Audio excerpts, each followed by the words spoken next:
بسم الله الرحمن الرحيم.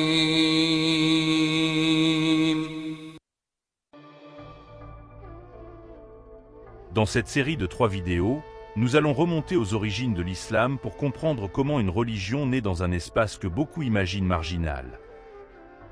La péninsule arabique a pu, en quelques décennies, transformer durablement l'histoire du monde. L'objectif n'est pas de défendre une croyance, ni d'en faire la critique, mais de comprendre un phénomène historique majeur avec méthode, recul et rigueur. La question centrale qui guidera toute la série est la suivante. Comment une religion née dans un environnement désertique, sans État centralisé, sans empire, sans tradition impériale, a-t-elle pu devenir une civilisation mondiale, présente aujourd'hui sur tous les continents? Pour répondre à cette question, il faut éviter un piège fréquent, celui de penser que l'islam apparaît, par hasard, ou comme un surgissement inexplicable. En réalité, aucune grande religion, aucune grande idéologie n'émerge dans le vide. La péninsule arabique est la naissance de l'islam. Dans cette première vidéo, nous allons donc nous concentrer sur un point essentiel, le contexte. Comprendre le monde arabe avant l'islam, comprendre la société, l'économie, les croyances, les tensions, permet de mieux saisir pourquoi le message islamique a trouvé un écho si puissant.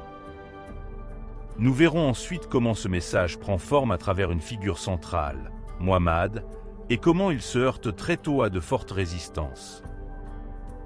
Cette première étape est fondamentale. Elle pose les bases de tout ce qui suivra. La péninsule arabique avant l'islam, un terreau particulier. Avant l'islam, la péninsule arabique n'est ni un espace isolé, ni un espace figé. C'est au contraire une région stratégiquement située, à la croisée de plusieurs mondes. Géographiquement, elle est largement dominée par des déserts, ce qui rend l'agriculture difficile et favorise des modes de vie nomades ou semi-nomades. Mais ces déserts ne sont pas des barrières infranchissables. Ils sont traversés par des routes caravanières essentielles au commerce international. Ces routes relient l'Empire byzantin, l'Empire perse, l'Afrique orientale et plus loin encore, l'Inde.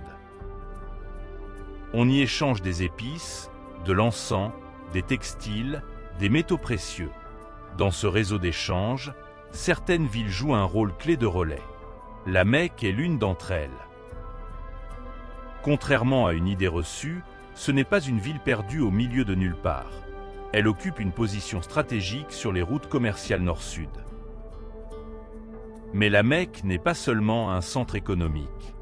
Elle est aussi un centre religieux majeur, car elle abrite la Kaaba, un sanctuaire ancien qui attire des tribus de toute l'Arabie. Ce lieu sacré joue un rôle pacificateur. Pendant les périodes de pèlerinage, les conflits armés sont suspendus, ce qui favorise les échanges commerciaux. Ainsi, à la Mecque, le sacré et l'économique sont étroitement liés.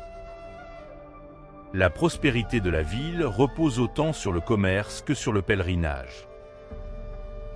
Sur le plan social, la société arabe pré-islamique est structurée autour de la tribu.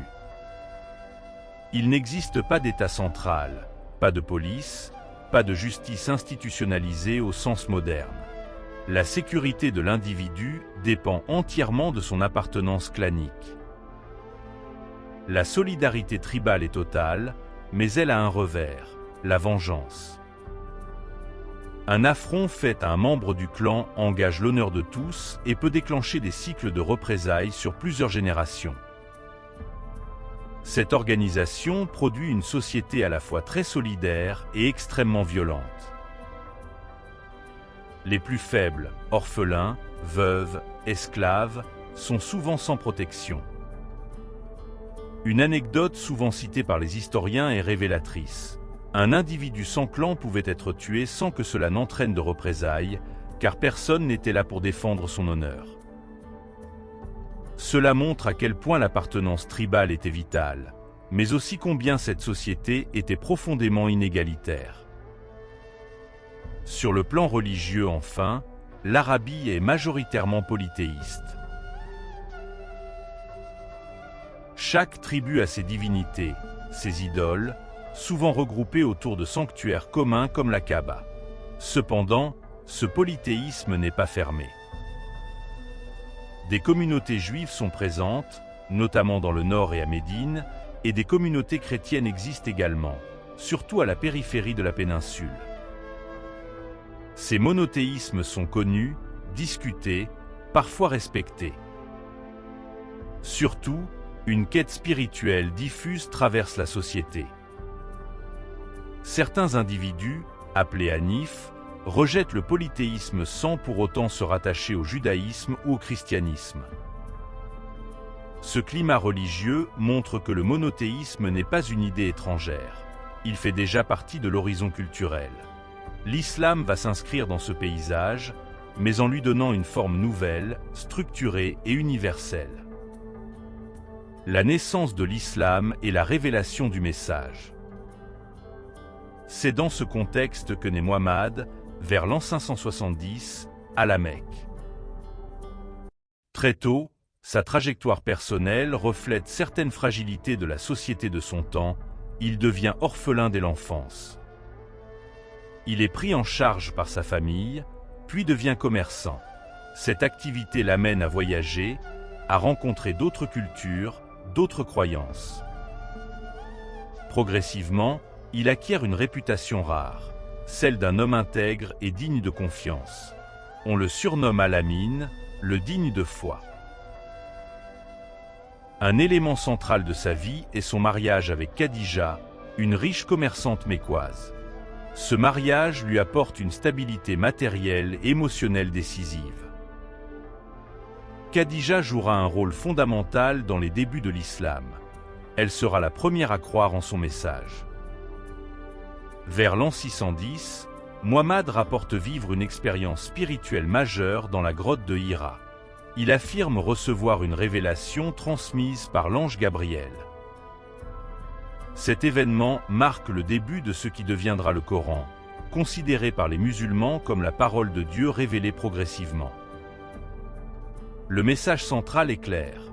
Il n'y a qu'un seul Dieu, créateur et juge, et l'être humain est responsable de ses actes. Un point pédagogique essentiel doit être souligné. L'islam ne se présente pas comme une rupture totale, mais comme un retour au monothéisme d'Abraham. Il s'inscrit dans une continuité avec les traditions bibliques, tout en affirmant une révélation finale. Les premières conversions sont peu nombreuses et concernent surtout des proches, des personnes modestes, des esclaves. Très vite, le message dérange. Il remet en cause l'ordre social, critique l'accumulation des richesses, défend les orphelins et les faibles, et surtout menace l'économie religieuse de la Mecque fondée sur le polythéisme. Les élites mécoises réagissent par l'hostilité, puis par la persécution. Les premiers musulmans sont marginalisés, boycottés, parfois torturés. L'islam apparaît alors comme un message à la fois spirituel et profondément subversif. C'est cette tension croissante entre prédication et opposition qui conduira, bientôt, à une rupture majeure, le départ de la Mecque et la construction d'une communauté nouvelle. C'est cette étape décisive que nous analyserons dans la prochaine vidéo. Si cette vidéo vous a été utile, vous pouvez soutenir la chaîne sur Ko-fi. Même un petit geste peut m'aider à créer encore plus de contenu fiable et réfléchi sur l'islam. Merci du fond du cœur. Le lien est dans la description. Merci d'être resté jusqu'au bout. Si cette vidéo vous a éclairé, n'hésitez pas à vous abonner dès maintenant pour ne rien rater. Et cliquez sur les vidéos affichées pour continuer à explorer. Portez-vous bien et à très bientôt.